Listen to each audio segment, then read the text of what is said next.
Hello everybody, welcome back to my channel, or if this is your first time, welcome. Today I'm going to be showing you what I spent my £500 budget on last month. So if you watched my last video, which was how I budget my 40k a year salary, you will see that I put £500 a month on my Monzo card as like my spending money. Now in that video I said that I don't really budget that £500, I just kind of see what happens, and I thought this month it would be interesting to look at the breakdown and then maybe come up with a plan for this coming month. One of the questions I get quite a lot on TikTok is, what is Monzo? Monzo is basically just a bank account that is available in the UK at the moment. It comes with a really cool app that has loads of features, and when it started out it was just a cash card, and then it kind of evolved into a legitimate bank account. Some of the cool features of Monzo is they have things called pots that you can set up, which are very good for separating out your money if you wanted to start like sinking funds to start saving for various things.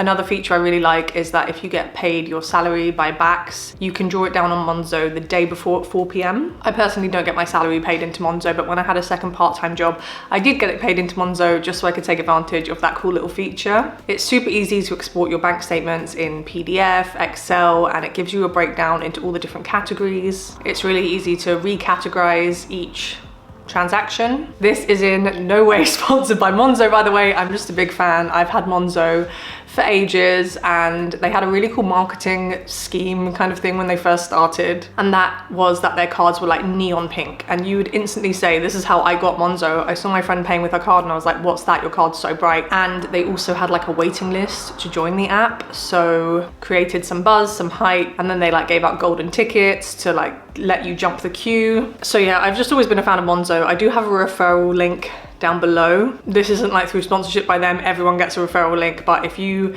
download Monzo using my link, and then once you make your first transaction, we both get a bonus £5, and I know it works because I did it with my brother and we both got a bonus £5, but yeah, that's completely up to you. Another plus point that was a real selling point when Monzo first started was like no fees for international transactions, so a lot of people use them as a travel card. It is also my go-to travel card. However, when you're in places like America, not everywhere accepts it, so it's best to have a credit card as a backup as well, but obviously every time you use your credit card, there are transaction fees. Oh, that's another plus point. It's super easy to ping money between your friends when you're on Monzo. You can request it, you can like split tabs with people. Maybe I'll do a separate video on all the features, but I feel like I've already just told you so much about Monzo.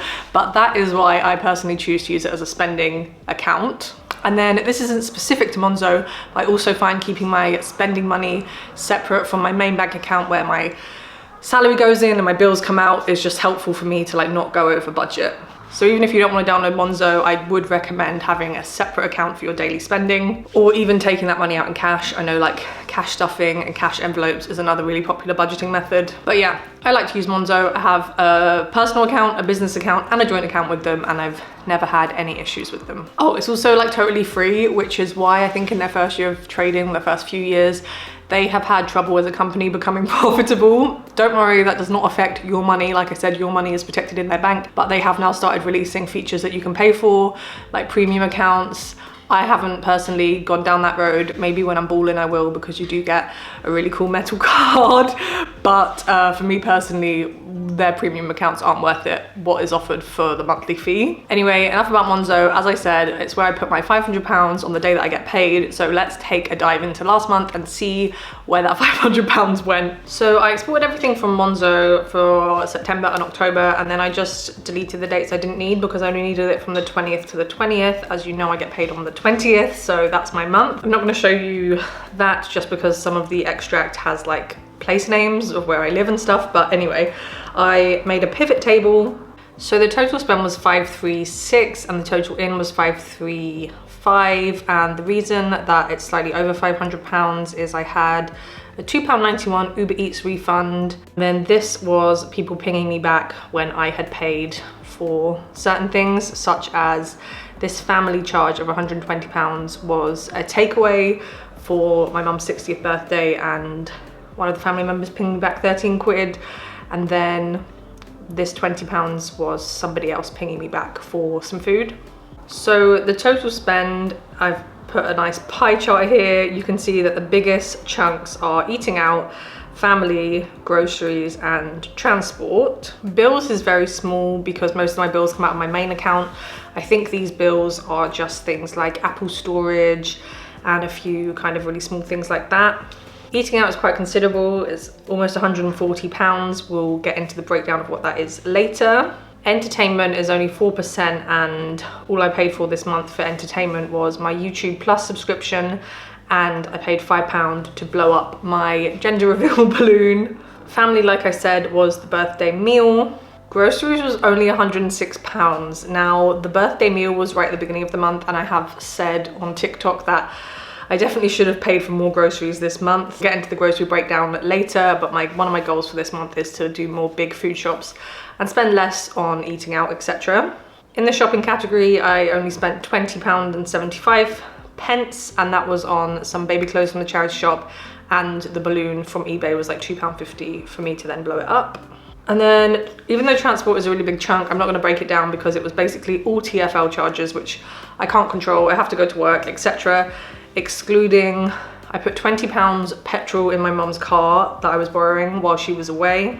And I also got one Uber this month, I think to a friend's house. I was like running late and I felt a bit nauseous from my pregnancy, and I was like, sod it. So yeah, I don't want to get any Ubers this month, but that's what I spent last month. So I covered family and transport, but I am going to break down the groceries and eating out. So the groceries came to a grand total of £106.29. The biggest amount was Aldi, which was £53. I think I just paid for one big food shop. This month I'd ideally like to do maybe like 2 big food shops of about £40 each. I did buy some random bits from like the corner shop, Holland & Barrett, Iceland, Marks and Spencer's. I don't know if I'm really allowed to call Marks and Spencer's groceries because it's normally like snacks when I'm in the office. So like I would definitely like to get that down and just buy cheaper snacks in Aldi and remember to bring them in from home. Had a few little bits from Sainsbury's and a few bits from Tesco's. I don't really mind Tesco's if it's, like I said, like proper groceries and not just snacks when I'm out and about and forget. And then Lidl, I remember that was legitimate groceries after I finished my exam. So yeah, all in all, I want to spend about £150 this month on groceries. I think that will be okay because my family expenses should be much lower. I have 2 birthdays this month in the family, but they're not like big birthdays. That was my mum's 60th. So I shouldn't spend too much on family. Sorry guys if you're watching, but you know, hard times. And then moving on to eating out, which was 26% of my budget. This is everywhere I ate out this month. So I spent £15.41 in Bone Daddy's. Don't regret that, I haven't seen my friend in ages, that was really nice. £3.48 on 2 roasts at the Ethorpe Hotel in Gerrards Cross, absolute bargain. We used our Tesco club card vouchers. Nick paid for the drinks because he drank alcohol. I had like half a pint of pineapple juice.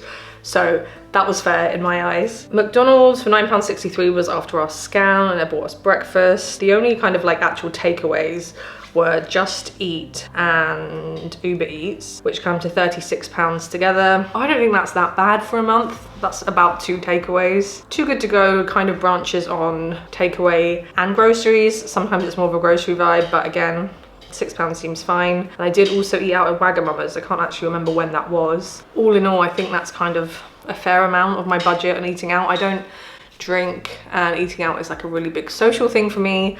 So minus Starbucks, that's about 90 quid that I've spent eating out. Let me do exactly. £88 on eating out. Yes, Starbucks. I haven't mentioned Starbucks. I did spend £49.65 in Starbucks. I will say that that's not the worst I've ever done. There have been months I've spent £70 or £80 in Starbucks. But since I've been pregnant, I've kind of only been getting Starbucks when I go into the office or when I go to my Ukrainian classes. I just feel like when I've dragged myself out of the house, sometimes I need a bit of a kick. It's kind of hard for me to say that I regret it because I don't really, but I am going to try this month to maybe get it down to 40, like just, I don't know, just to try and improve month on month. But I enjoy my Starbucks. I take a refillable cup. You can probably sense in my voice that I get a lot of stick about drinking in Starbucks on TikTok. People don't really think that you can pay £3 for a coffee and still budget effectively. What I will say is the only thing I'm ashamed about buying from Starbucks is because they're like a huge multinational corporation, and I should be better at buying from independent chains. but I do not regret the monetary value of treating myself and giving myself a boost, or going for a walk in the park with my friends for £3. That's like a lovely autumnal activity. No regrets. So my goals for this month on how I want to spend my £500 budget. I have already spent about £103. It's a few days after payday. And as you'll see, last month my shopping category was so small. So there was like quite a few things that I was holding off buying until I got paid. So I have spent £103 already. We rescued a cat this month. She's right behind me, Winnie. So I've spent £48.35 so far on pet care. I bought her like a scratch post, a collar, an engraved ID tag, a brush, that type of thing. So far this month I bought myself a really cheap pregnancy bra, but I do need to invest in a good quality pregnancy bra, so we'll have to fit that into the budget somewhere. But so far I've spent £8. I spent £34.59 on groceries so far, but one of those was kind of like a treat shop. I spent £16 on really fun ingredients for like tacos, and I got cookies and nice coffee as well, instead of having a takeaway with Nick the other night. So that was fun, no regrets. £3.20 on eating out. I bought myself some sushi the other day. I was feeling like really hungry, and if you're pregnant, you know, if you're out and about and you're suddenly hungry or thirsty, you need to quench it, because otherwise you probably will pass out, like you'll get the shakes. Anyway, I got myself some sushi. And then from when I went to the office the day before payday, my £8.85 TFL charge has also come out. So that leaves me with just under £400 left.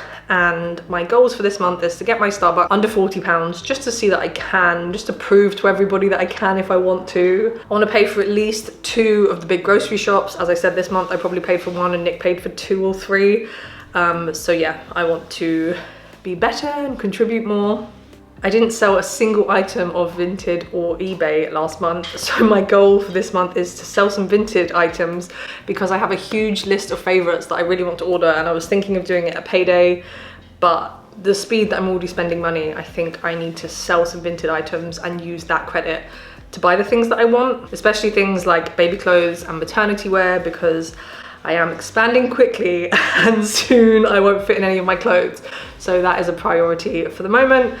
And as ever, the goal is to stay under the £500 that I have budgeted. So another goal is that long term, the sinking funds should be set up to cover big expenses like birthdays, and they shouldn't be cash flow through the month. So the £500 should be enough for me to buy everything I need, and birthday gifts should have separate sinking funds for them. So I hope you enjoyed having a nose in everything I spent last month. If you did enjoy it, please subscribe. I'm so close to 500 subscribers and I really want to hit 1,000 by the end of the year. Thanks so much for watching. I'll see you in my next video.